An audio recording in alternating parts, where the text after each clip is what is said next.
Here's the finished section on the top of the head with the two top internal panels, two side panels through the sideburn, then the two top back panels through the coronal area where the head is roundest, and then the area into the back of the nape.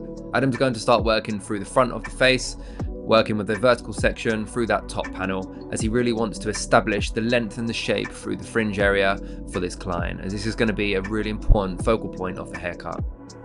The way that Adam is focusing on cutting the fringe is going to be working with a 90-degree angle, pulling it directly from the head shape, 90 degrees, and then cutting a vertical square cutting line. He's then going to be working section 2 into number 1, working through the same cutting line. Then he's going to be working section 3 and 4 into section 1. So everything is going to be coming in towards the middle of the head shape. Let's now move in towards the top zone so we can add some layering into that top panel so there's less weight coming forward in towards the fringe area.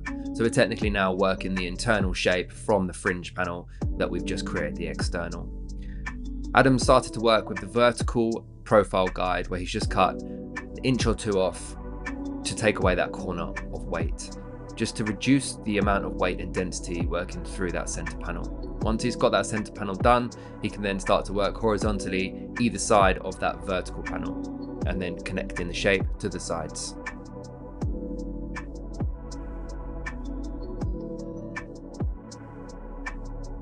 The shape that Adam's working through is going to be a horizontally square shape, just the same as the vertical shape. So he's elevating everything up straight from the head shape and then choosing to over direct slightly backwards to previous. This will again maintain that square vertical shape as well as he works forward. Once the first side has been finished, Adam's now going to move into the second side and repeat the same process. To make sure that he gets it matched up completely, he's going to be working that square shape so he can match it in towards the middle from the other side, and then he will go in after and again round that corner off so he can reduce more weight and density.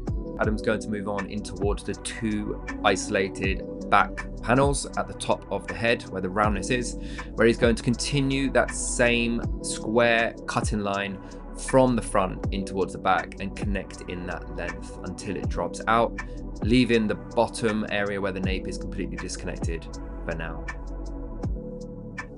He's going to be working section 2 into 1, then the next vertical section 3 into 1, and then 4 into 1 until he reaches the corner of the head. So again, everything is being over directed in towards the center of the head to again repeat that same process from shorter in the middle to longer towards the corners of the head, which should give a nice weight balance from the back in towards the front, as it's a complete replication in terms of technique and shape.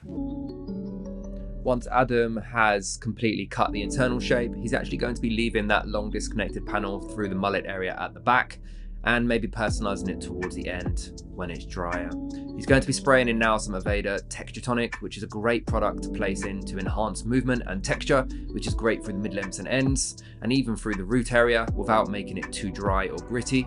He's then placing the Miraculous Oil in as well from Aveda, which is going to enhance the moisture and also the quality and feel and smoothness of the hair. So he's adding in the product which is going to help with the moisture retention and also the look of the hair, but then the Texture Tonic's also in there to help advance the styling and manipulate the styling a lot more as well. Once we've finished with the drying, the hair is completely nice and dry now, and we're going to start working on the personalizing, where Adam's working through that top panel with the round and square shape that we cut in previously, and he's going to work in some very heavily textured point cutting through that area where he's going to completely shatter the shape. So he's really put in the shape with the hairstyle whilst it was wet, and now he's going to go in and deconstruct it whilst it's dry. This is going to help give more life to the hair, allow it to move and breathe a lot more through the head shape.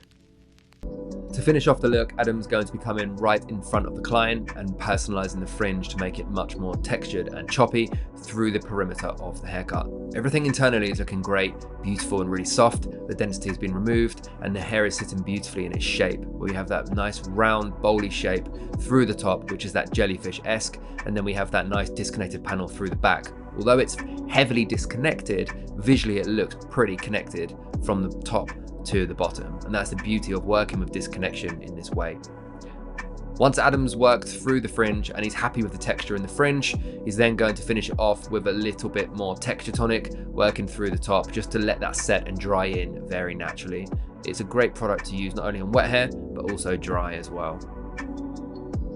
The final touches will be just Adam placing the hair in the way that he wanted to be shot in front of the photographer for the collection shoot now. So he's just going to play around with the styling and make sure it is the way that he wanted to be. But it's a very versatile haircut, versatile look. You could style it pretty crazy and pretty big, or you could wear it quite flat and everyday and looking very normal as well. We hope that you enjoyed watching this tutorial, guys, and we'll see you on the next video.